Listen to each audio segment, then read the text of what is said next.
ఇద్దరికి కార్లు ఉంటాయి, వైఫ్కి ఉంటుంది, హస్బెండ్కి ఉంటుంది. ఎవరో ఒకరు అవైలబుల్గా ఉంటారు బేబీ. Number 4 family.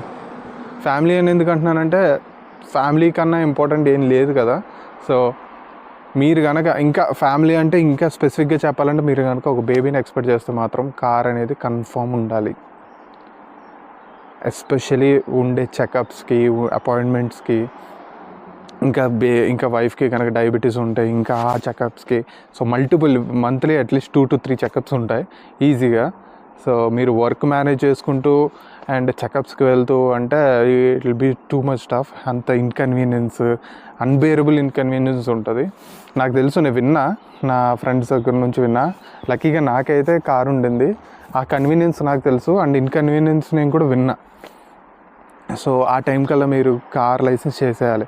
చాలామంది ఏం చేస్తారంటే ఆఫ్టర్ బర్త్ కానీ లేకపోతే బేబీ కొంచెం పెద్ద అయ్యాక కానీ లైసెన్స్ చేస్తారన్నమాట. But if you can do it before మీకు అనేది మీకు చాలా హెల్ప్ అవుతుంది. జర్మన్స్ అయితే ఇద్దరికి కార్లు ఉంటాయి, వైఫ్కి ఉంటుంది, హస్బెండ్కి ఉంటుంది.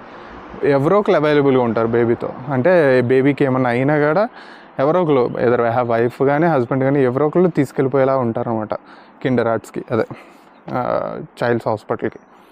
If you are planning for a baby, plan to have license as well. That's the most important thing.